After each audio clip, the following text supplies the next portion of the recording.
Hello, fellow workers of Glorious Hope. Last week we talked about confession. Remember, confession is not about confessing to the person we have hurt, but it is all about accountability, confessing to ourselves, to God, and to another person. Confessing to ourselves involves owning up responsibility for our actions and engaging the contribution of the different parts of our being in them.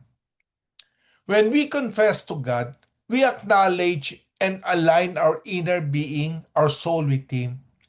Since we were created in His image and likeness, seeking this alignment is natural.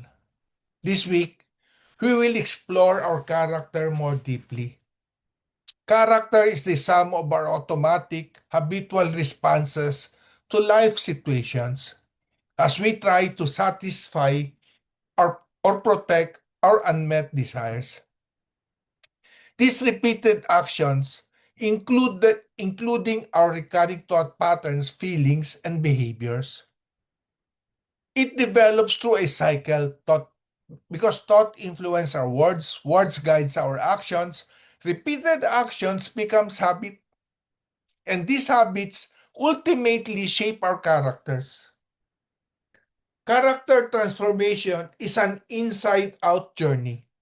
Rather than trying to change behaviors through mere willpower, authentic growth flows naturally as we align our inner self with God. When our heart aligns with His, our desires, thoughts, and actions begin to reflect His nature. God focuses on inward heart before changing our character that will reflect outward behavior. By submitting our heart first, the Holy Spirit cultivates new desires, making lasting transformation a natural result of grace rather than forced willpower. God changes our heart first so that our behavior naturally reflects His character. Aligning our hearts means establishing a relationship with God based on love and trust, not just obeying a checklist of rules. Doing so will not be easy, will not always be easy. Because in the book of Matthew, there there is this apostle where the apostle Matthew highlighted the works of Jesus Christ. He wrote in chapters 5 to 7 the famous Sermon on the Mount, which addresses one's character. Jesus outlined the inward heart, attitudes, and ethical behavior that define his followers. That means you and me. And later in the narrative, Jesus talked about two ways, two ways of life, using the metaphors narrow gate and wide gate. Let me read it to you. Enter by the narrow gate, for the gate is wide and the way is easy that leads to destruction, and those who enter by it are many. For the gate is narrow and the way is hard that leads to life, and those who find it are few. This is a direct command from Jesus, issued at the end of the Sermon of the Mount, to enter through the narrow gate. It urgently urges choosing the challenging path of genuine righteousness and faith in Christ over the simpler, more popular route that leads to destruction. The narrow gate represents a path of genuine, sacrificial love that transforms our character from the inside out. In contrast, the wide gate accommodates a life of hypocritical outward righteousness that masks inner moral corruption. True character is not defined by a one-time decision. It is forged through an ongoing daily commitment to align our heart with the self-denying principles of God's kingdom. stubbornly choosing integrity over the world's temporary pleasures. Jesus instructed us to enter the narrow gate and warned that few find it or search for it. Most prefer the wide, easy road, which represents the path of least resistance. In today's fast-paced consumer culture, many seek comfort and avoid self-denial, making the path making the difficult path of self-sacrifice less attractive. Our world's digital system today exerts social pressure to conform to popular trends, secular beliefs, and societal norms rather than stand apart. The narrow gate often involves adhering to unpopular moral standards and confronting personal flaws. Many choose the wide gate for its moral flexibility, allowing selective rule breaking that benefits their interests. Currently, societal ideas of life often equate with wealth, status, and self fulfillment. The wide gate appears successful or liberated, while biblical teachings may seem restrictive, or outdated.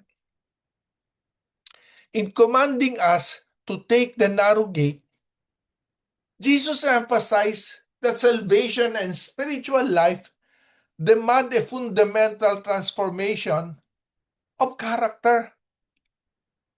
Instead of taking the broad road of self-indulgence and worldly approval, the narrow gate requires developing a resilient Christ-like character, marked by faith, integrity, and genuine love.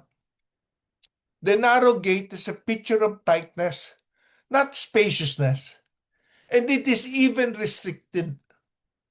If we carry anything in us, we're forced to remove it before we enter that gate.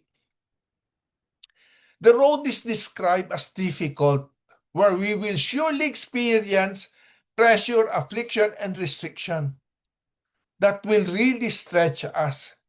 The journey for any of us is important as it produces character.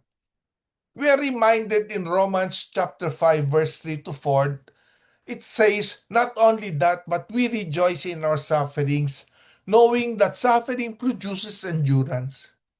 And endurance produces character, and character produces hope.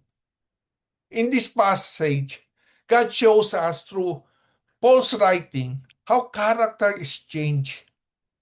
Characters do not change in a vacuum. Transformation is forced by inciting events that disrupts what status quo. Paul notes that unwanted hardship, pressures, or affliction will lead us to develop endurance, which trains us to sustain effort over long periods, building mental strength to push through pain, handle unexpected obstacles, and reach our objectives. As a result, they will produce in us the kind of character that God wants to see in us, resulting in unwavering hope. God uses the pressure of difficult seasons to spiritually mature us, anchoring our trust in His promises rather than in our current circumstances. Suffering and adversities are tools God used to build resilience and character. During one of the hardest times in my Christian journey, I did not understand what suffering and adversity meant. I thought I was being punished for bad decisions in my life, for the sin that I'd done in the past. At that time, I saw God as harsh and vindictive, not realizing that his intention was to mold my character. I did not know that at first. Even though I was already a Christian, I made many compromises to gain the approval of those around me. I had a low regard for myself, which affected how I related to my peers, leading me to get along with them, even when their actions were not biblically acceptable. Everything that I did in ministry was more of a performance just to prove myself, also in order to get the approval of people around me, so that it will make me feel good. In one of those instances while doing my Bible reading, I encountered this verse in the Bible which caught my attention. Through this verse, God was relaying some lessons to me.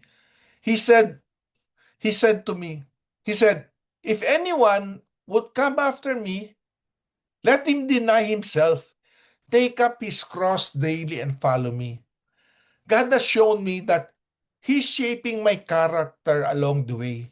Life won't be easy, and I will encounter many challenges as I pursue the purpose that He has for me. But His focus isn't just on the final outcome. It's not about reaching my purpose. It's about how I grow and change because of the challenges and obstacles I face. Instead of making every decision based on my own comfort, ego, or immediate gratification, I need to process my thoughts, feelings, and actions with God and let go of my default pattern of response. I need to let Him be the one to meet my desires for approval. I need to get my approval from Him. It won't necessarily be easy because it will go against every system in my very being that I was used to for a long time, and allowing them to be used and allowing myself to be used to this kind of thinking, feelings, and behaviors. It takes time to adjust, and so much pain and so much emotional pain along the way. In due time, I got used to the process and slowly was able to comply with His commandments. Eventually, I noticed some of my character was slowly changing. Practically, this means actively choosing daily surrender, letting go of my normal response patterns in dealing with my desires, and letting God meet them. Embracing life sacrifices for our faith and modeling our character after Christ. God evaluates people not on their performance, but on their internal character, rather than on external status or appearance. My experience taught me that suffering and adversity are tools God used to build resilience and character. True character is habitual. It is about consistently doing what is right, often described as who we are when no one is watching. Character formation unfolds in practical stages and is not a one-time action. It requires commitment because we're passing through the narrow gate. The way is hard.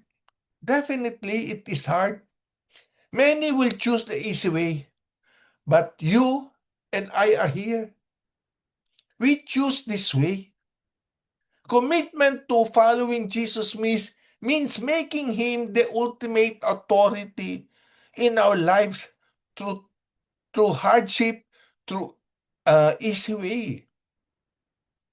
It requires denying personal control, taking one's daily, taking one's cross daily, and putting His teachings above personal desires, relationship, or worldly success. It is a daily sacrificial surrender to serve others under the guidance of the Holy Spirit. May you have a wonderful week ahead of you. May your sessions be fruitful, and let the Spirit of God be the one to guide you along the way. Thank you for listening.